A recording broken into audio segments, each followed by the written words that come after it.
How's it going, everybody? Lampini here again, and today we are going to be reviewing Week 9 of the 2025 NFL season. We're officially at the halfway point of the NFL season. Can you believe it? I feel like I just started these a couple weeks ago, but I guess I did start them a couple weeks ago.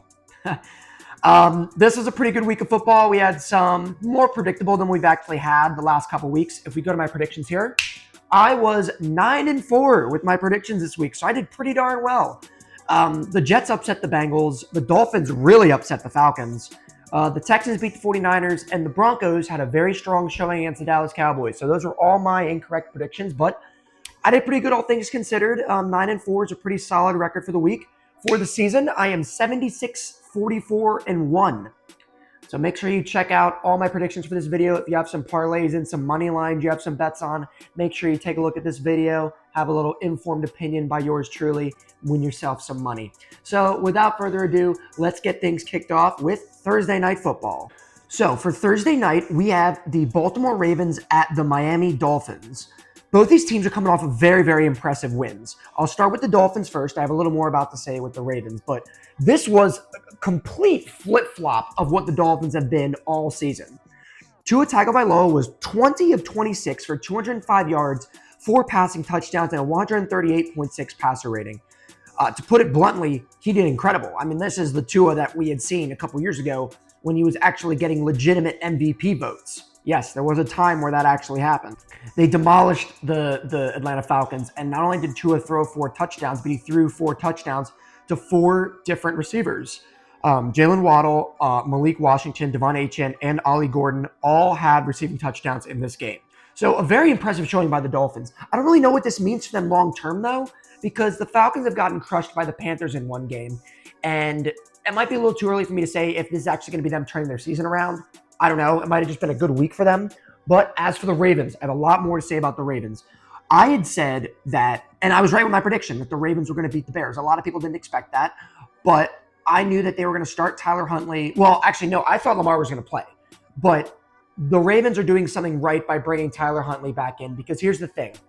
Cooper Rush was a square peg in a round hole for the Ravens. Tyler Huntley has a similar skill set to Lamar. He knows the offense. It's kind of like what the Commanders are doing with Marcus Mariota. You get a guy that is 50% what your starting quarterback is, but he has a similar skill set. So you can run the same offense, run some of the same plays. He knows how to run the offense. Like, they shouldn't have moved on from Tyler Huntley to begin with as their backup. They should have just kept him, because he's kept them in games a long time, and he just fits the system really well. And you see what happened. They crushed the Bears 30-16, and they looked like the Ravens of old. Derrick Henry had 21 carries for 71 yards, only 3.4 yards a carry, but he had 2 rushing touchdowns. Both were very impressive. The second one in particular, he got stuffed at the line, but he was able to bounce out to the outside and run to the outside with some speed and scored a touchdown. So a good bounce back game there by Derrick Henry. Tyler Huntley again had a very good game. He was 17 of 22 for 186 yards and a touchdown, a 116.9 passer rating. That's perfect game manager backup numbers there by Tyler Huntley. They are saying that Lamar Jackson is supposed to play. And this is just another game on the Ravens redemption arc. They will be 3-5 if they manage to win this game. They'll have won 2 straight in less than a week. And the Ravens comeback tour has started. I'm going with the Ravens on this one too. I think that, like, the Ravens were ravaged by injuries. They played some really bad games, but they're getting their guys back. And now it's going to be a matter of, can the Ravens finish strong and make a playoff push? Because they have a hell of a hole to dig themselves out of. I think 1-5 might be one of the deepest holes anyone has ever been in. But if anyone can do it, it's a team like the Ravens. I'm going with the Ravens on this one. I think they're going to win, especially if Lamar plays. Next up, we have the Chicago Bears at the Cincinnati Bengals. I think this was a very exposing game for the Bears. I think that the Bears are in a very similar tier to the Commanders and a lot of these other teams that are like slightly above mid, where if they play a bad team, they'll beat a bad team. But if they go against a team that's better than them on paper, they won't be able to beat them. They're one of those kinds of teams, I think. And they showed it against the Ravens. Like, they got beat pretty convincingly against a backup quarterback Ravens team. Like, that's a game that if you're serious contenders in the Bears, you need to win that game. Caleb Williams was 25 of 38 for 285 yards and an interception, a 77.2 passer rating. Pretty tough game there by the Bears. This was the stage last year. The Bears were 4-2 when they lost 10 straight and missed the playoffs. It'll be interesting to see if that happens again here. They're going against a tough team here in the Cincinnati Bengals. This is a battle of the jungle, a tiger versus a bear. Who would win that one? The Bengals lost to the Jets, who had a miraculous game-winning drive where Breece Hall threw a touchdown pass, and they didn't trust the ball, Justin Fields with the ball, so they had Breece Hall throw it, and they won on the last drive of the game. But other than that, they did look very good. Joe Flacco, 21 of 34, 223 yards, 2 touchdowns, and 100.5 passer rating. He has thrown 6 touchdowns to 0 interceptions since he's been on the Bengals. So it seems like that the Bengals, I think, do have a good backup now until Joe Burrow comes back. It seems like Joe Flacco fits the system really well. He's a gunslinger. He's going to throw it to his skill position players. Chase Brown and Samaje Perine did very well in terms of keeping the ball on the ground. They both had over 6 yards of carry and both scored a rushing touchdown. So A+ execution there by their offense. And then Jamar Chase, 12 receptions for 91 yards. T. Higgins, 1 reception for 44 yards and a touchdown, a phenomenal 44-yard touchdown. Great offensive performance by the Bengals with Joe Flacco, but you still gave up 39 points. If you score 38 points, you should win the game, right? And they didn't. So that is still a very concerning thing here for the Bengals. But I think this is going to be a very big toss-up game because the Bengals have shown me that they can put up points clearly. It's like last year where they put up a lot of points, but they couldn't finish it off, and their defense couldn't make stops. So this is very tough. Like, can the Bengals score 35+ points and the Bears won't be able to keep up? What's going to happen, right? Ultimately, I am going to go with the Bears. I think that they have a lot more to play for in the fact that they are still in the wild card hunt. I don't think that they're in the wild card, but they're in the hunt, and they really, really need this. They really, really need this. So I'm going with the Bears on this one. I think they're going to win. This next game, we have the Minnesota Vikings at the Detroit Lions. The Lions are coming off of a bye, and they had a very impressive showing against the Tampa Bay Buccaneers. Oh, was it a bye? Actually, I don't think it was. I think that was the Monday night game. Another impressive showing by the Lions against a good Tampa Bay team. Tampa Bay Buccaneers are one of the best teams in the league right now. They might be in the top 5 in terms of the power rankings. Spoiler, I won't be doing power rankings. I'm going to start doing that in a little bit later as we get closer to the end of the season. But the Lions beat them 24-9. They had some turnovers, but that's what good teams do. And Jahmyr Gibbs, my goodness, he had 222 total yards from scrimmage and 3 touchdowns. Extremely impressive performance by Jahmyr Gibbs. Jared Goff, 20 of 29, 241 yards, a touchdown, a pick, and a 91.3 passer rating. Pretty pedestrian game, actually, all things considered, but still, once again, very impressive showing. The Lions look like Super Bowl contenders, but I don't know how seriously we can take them until they have that dominant playoff run, right? They lost in the conference championship 2 years ago, and then they lost to us last year. So they're this close. Will this be their year? I think they're going to beat the Vikings. The Vikings, Carson Wentz is now out for the season with a bad injury. So that means Max Brosmer is going to play, or maybe J.J. McCarthy will be better.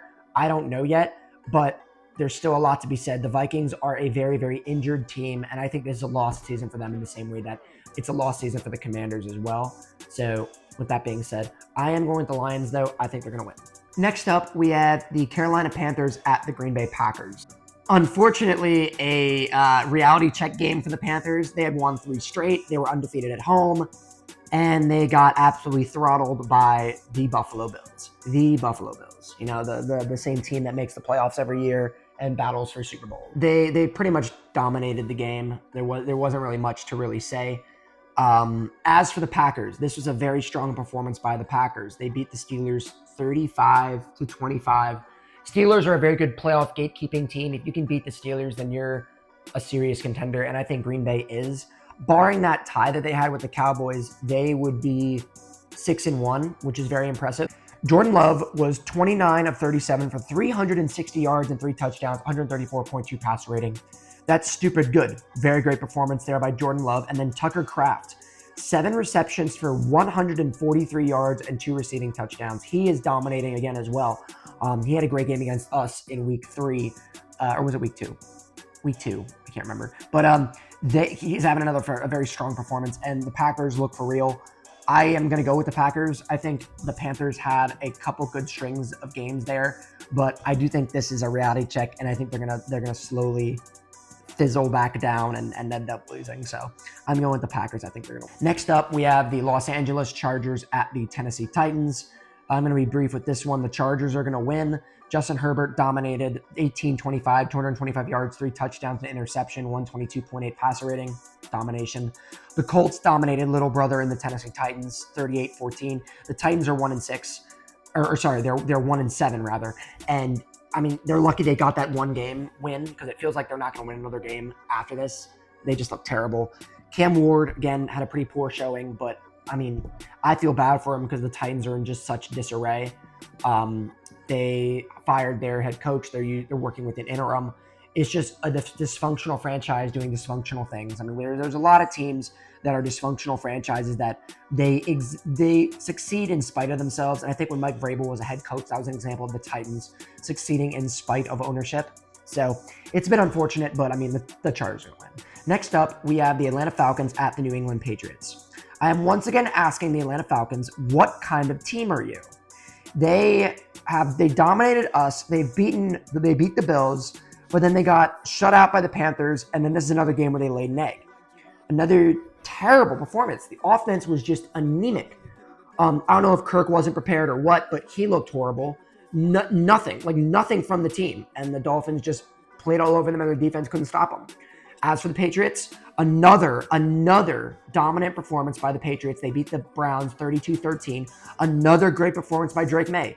14 of 24, 282 yards, 3 touchdowns, and an interception, 135.8 passer rating. The Patriots are going to win this game, and I think the Patriots are a lot like the Colts. They're one of these teams that wasn't very good last year that is spiking to the top of power rankings and spiking to the top of the playoff picture. And I think that the Patriots pretty much show the same thing every single game. Drake May dominates, the Patriots dominate, and I think the big question for them is they finish strong. How are they going to do in the postseason against some of these more established teams? Because you have a lot of new playoff blood and a lot of established playoff teams, like the Bills and Chiefs, for example, are established playoff teams. Eagles are established playoff teams, you know what I mean? So it'll be interesting to see how some of these newer teams do against some of these older teams that have been in the playoffs over and over again. Patriots being one of those new teams. I'm going with the Patriots. I think they're going to beat the Falcons at home. Next up, we have the 49ers at the Giants, the New York Giants. I mean, the 49ers are going to win this game. I don't really like. Cam Scatterbo suffered a season-ending injury, dislocated his ankle. To basically what happened, he said, that's what it looked like. It was brutal. Yeah, not much to say about Jackson Dart. He was 14 to 24, 193 yards, a touchdown, and 98.1 passer rating. I honestly don't know who's in a worse situation, the Jets or the Giants. You're talking about if it wasn't for like the Titans, you're talking about like 31 and 32 in terms of the worst teams in the league, and they're both from New York. It boggles my mind. Anyone who says the NFL is fixed, bring up this point. Why are the Jets and Giants so bad? Why is the largest media market in the country, why are both their teams so bad? Think about how much money they're leaving on the table by having them be so bad. You know, I don't know. It's just like, you know, and as for the 49ers, they just lost to the better team. They just didn't look as good. They looked inferior. Mac Jones once again played. I don't know when Brock Purdy's coming back, but they could use him. But I do think the 49ers are going to win this game. They're still in the playoff picture. They're 5-3. And like, it just keeps getting worse for the Giants with these injuries. It's just absolute devastation. So I am going to go with the 49ers. I think they're going to win. Next up, we have the Indianapolis Colts at the Pittsburgh Steelers. So, I mean, the Colts' Cinderella run continues. They dominated the Tennessee Titans. Just going to give you a little bit of an idea here. Daniel Jones, 21 of 29, 272 yards, 3 touchdowns, 136 passer rating. A relentlessly efficient performance by Daniel Jones. Jonathan Taylor, 12 carries, 153 yards, 2 touchdowns, an 80-yard long rush by Jonathan Taylor. He is pretty much the front runner for Offensive Player of the Year, I think, and I think he's going to walk away with that award. And then Michael Pittman Jr., 8 receptions, 95 yards, and a touchdown. What else is there to be said about the Colts? They are full steam ahead at the number 1 seed for the AFC. They look like the best team in the league right now, which is just crazy because they're so new. Who would have thought that Daniel Jones was the missing piece to the Colts? I don't know. Well, they were floundering around 500 with Anthony Richardson, so maybe they were just a semi-competent quarterback away. But Daniel Jones appears to have comeback player of the year locked up. Jonathan Taylor has offensive player of the year almost locked up. And I think that they are going to defeat the Steelers. I just think that it's another gatekeeping game to see how good the Colts really are, but I just think that they're going to be too good, and I think they're going to beat the Steelers. And the Steelers are starting to lose grasp of the division again. It seems like this is how the Steelers season always starts. They start out fast, they get off to a good record, and then the wheels start to fall off at the end of the season. They sneak into the wild card, and then they get crushed. If that narrative continues with Aaron Rodgers playing as well as he's playing, then I just think it's a culture problem, and they need to commit to a full rebuild, because you're looking at, like, look at this right here. This is what the Steelers have been in the playoff picture so far. Wild card, missed playoffs, wild card. And not only did they lose in the wild card, it wasn't even close. They got destroyed.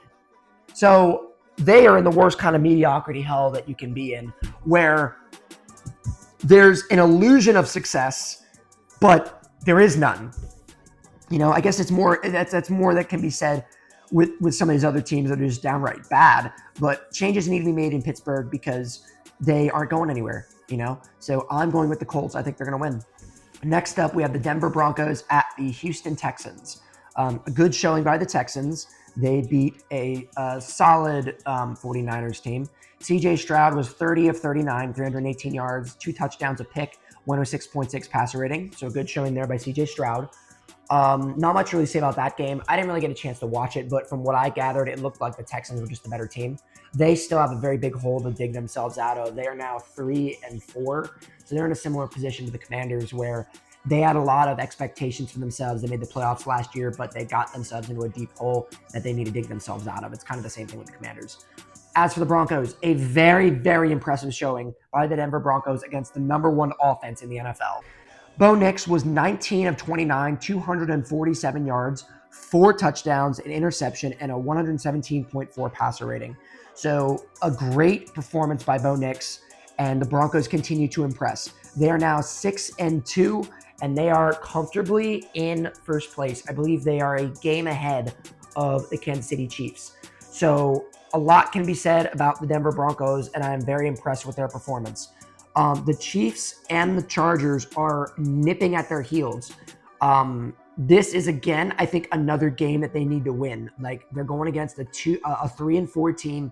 They can't afford to lose to a team that they have a better record than, because those two teams are hot on their trail, So I am going to go with the Broncos, though. I do think the Broncos are going to win, but it's going to be a tough game. And Sean Payton's going to have to really, really coach hard to defeat a hungry Texans team that know that things are fleeting and they need to win. So I'm going with the Broncos, though. All right, so next up, we kind of have a moderate tank bowl here. I'm going to kind of glance over this game. We have the Jacksonville Jaguars at the Las Vegas Raiders. Both teams are coming off of byes, and both are coming off of terrible performances. The Jaguars got crushed by the Rams 35-7, and then the Raiders lost to the Chiefs 31-0. It's just a bad showing by both teams. I'm going with Jacksonville, though. I just think this is a lost season for the Raiders.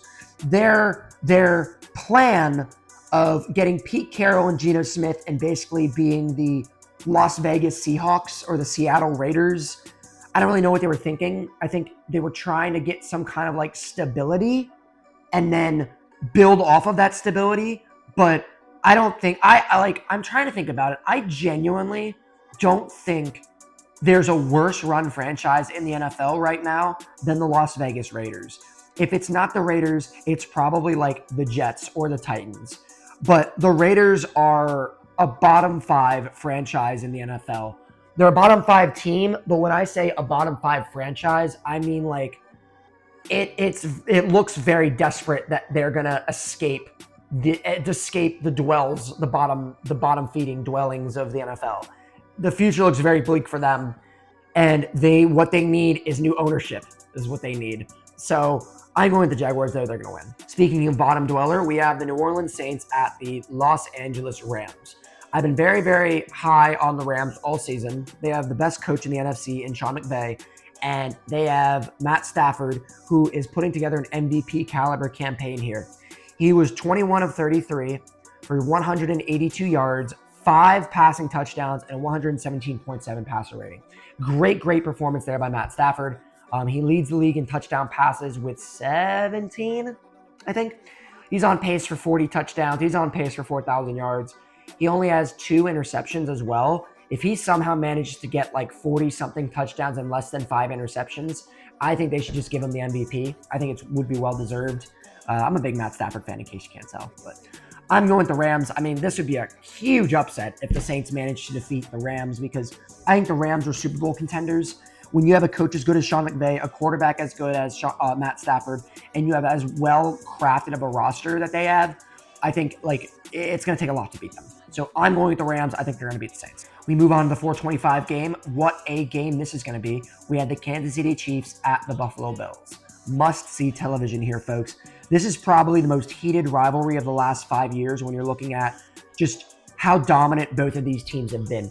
The Chiefs have been the dynasty. They made the Super Bowl 5 times in the last 6 years. In the last 7 years, they made the conference championship every single year, which is just an incredible feat, something that's only been done by the Patriots 8 years in the 2010s. And then the Bills have been the almost guy. They've made the playoffs every year since 2019. They've made the conference championship twice. But in those 6 straight playoff performances, 4 of them they lost to the Chiefs. They can't get past them. And what sucks is if the Bills manage to get by the Chiefs, I think they have a very, very strong chance of beating whatever NFC team they face in the Super Bowl. They just can't get past the Chiefs. I can't remember another time that a team couldn't get by another one in the playoffs. You look at like in the 90s, the 49ers couldn't get by the Cowboys in the early 90s, and then they lost to the Packers like 2-3 years in a row in the late 90s. And then you look at the Colts always falling to the Patriots, and of course the Buffalo Bills losing 4 straight Super Bowls. But I can't remember a time where 2 teams have faced each other in the playoffs more times, and it's been more one-sided than the next. So, and the thing is, the Bills do great against the Chiefs in the regular season. And for that reason, I mean, you can't really count out the Bills here, right? But I think I am going to go with the Chiefs, though. I watched the Chiefs play the Commanders, and I'll talk more about that game when I actually talk about the Commanders. But I mean, the Chiefs look formidable. They look like the dynasty Chiefs. They don't look like the Chiefs they were last year that was barely squeaking by with 1-score victories. It looks like they found their stride, and it looks like they are all set to make another Super Bowl run, like they do. Mahomes was 25 of 34, 299 yards, 3 touchdowns, 2 interceptions, a 104.9 passer rating. Another great game by Mahomes. Marshawn Lattimore had a great interception. The other one was tipped. Travis Kelce had 6 receptions for 99 yards and a touchdown. Rashee Rice, 9 receptions, 93 yards and a touchdown. They're spreading the ball around, and they're looking formidable. Not much really to say about the Chiefs. I am going to go with the Chiefs, though. I think they're going to beat the Bills. It's just going to be the better team beating the other team. Simple as that. I'm going with the Chiefs. Okay, so Sunday Night Football. We have the Seattle Seahawks at the Washington Commanders. The Seahawks are 5-2. The Commanders are 3-5. Let's talk about the Seahawks first. They're coming off of a bye. A strong performance against the Houston Texans, 27-19. No real crazy stats that jump out at me except for Jackson Smith-Njigba, 8 receptions, 123 yards, and a touchdown. He is probably the best receiver in the NFL right now. He's having the best season. And, not much else to say about that. It's been very, very impressive. The Seahawks have just been a very solid, strong team. If you look at their rankings here, 5th in points scored, 10th in yards, defensive ranking, 6th in points allowed, 10th in yards allowed. So they're basically a top 6 team in the NFL right now based on those metrics, and they look strong. As for the Commanders, here's what I'll say about the Washington Commanders in this game. They had a very good first half. They turned the ball over twice. They made stops. They got aggressive and didn't convert on fourth downs when they could have turned them into points. They finished 7-7. And the second half, they just didn't have much left, and the Chiefs beat them. I will say a primetime game on the road against the Chiefs with a backup quarterback. They showed a lot of heart, and they played a lot better than I thought they were going to be honest. The first half was probably one of the best defensive showings I've seen from this team. I would attribute us losing to the fact that we didn't have Jane Daniels. We played with a backup quarterback, and it showed because in the second half, our offense was stalling. The Chiefs were starting to score. We were only going to keep the Chiefs bottled up for so long, and our offense just wasn't able to get anything done. Terry McLaurin did well. He had a very good touchdown catch in the end zone. He had another very good catch. Hopefully he'll play next week. If we get Jane Daniels, Terry McLaurin, and Deebo Samuel, if we get a nice, full, healthy offense on Sunday night at home, I genuinely think we have a chance to win. This Chiefs game showed to me that they are still playing with a lot of passion, and I think that they still think they can turn this around and win. And I think they can too. They just haven't been healthy all year. And losing to the Bears really crushed us because that would have been a very much needed win on our record. Instead of 3-5, we're 4-4. Right? So that was probably the toughest loss of the season because we could have won that game. Like I said, I think that this game is very winnable. The Seahawks haven't lost on the road yet. They're due for it, as they say. They're flying cross country. That's always a tough thing for them to do. As much as I want to go for Washington, I am going to prioritize my picks and go with Seattle because I do think Seattle is going to win. If Jane Daniels plays and if Terry McLaurin plays, and we are as healthy as we can possibly get. I don't know about Javon Kinlaw. He kind of was hurt at the end of the game. I think he might be okay, hopefully. But I hope he's going to be okay.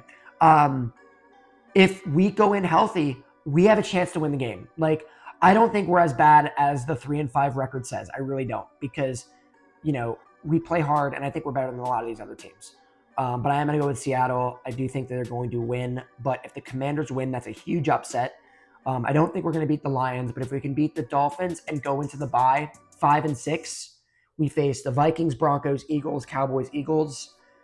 I think that it's possible we finish 10-7 or 9-8. All that we need to do is sneak in the playoffs, but we really need to go on a heater after the bye week, and it starts with winning this game.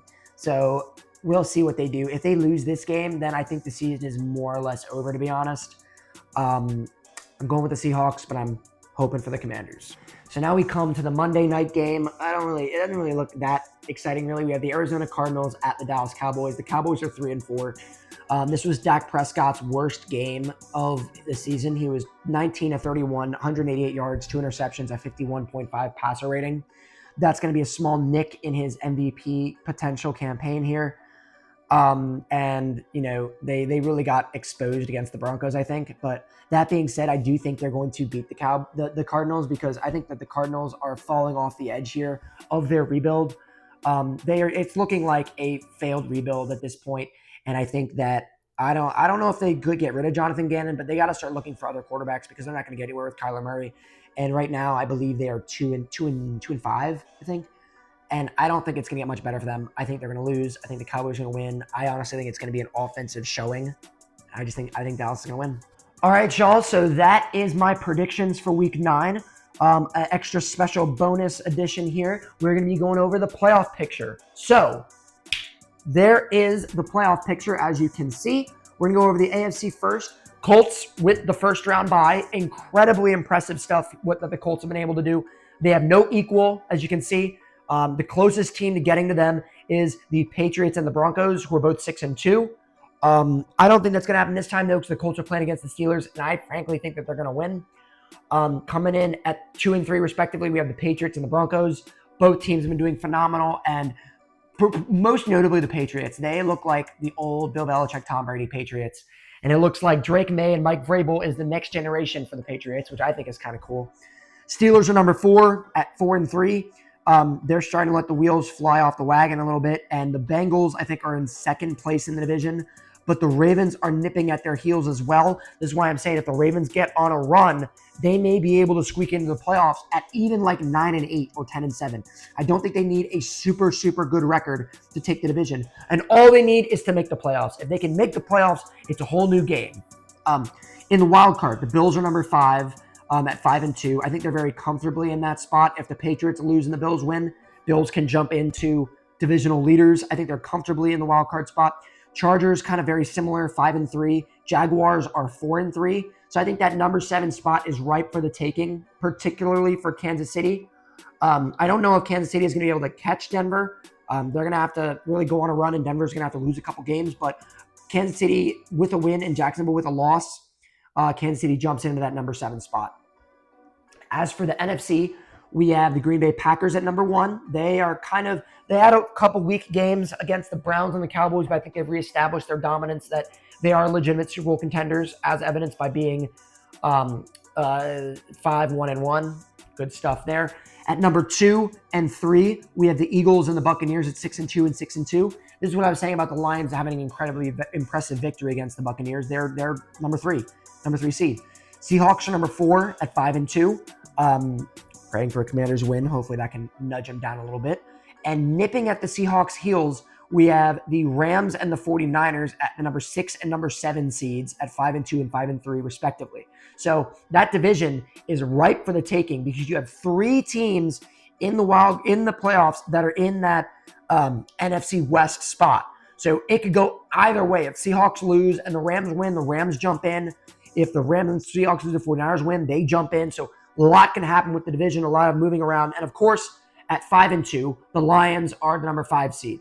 I don't know if they're going to be able to take the division from the Packers just because they look really strong, but the Lions are a lot like the Bills. They're a strong team. They're a perennial playoff team.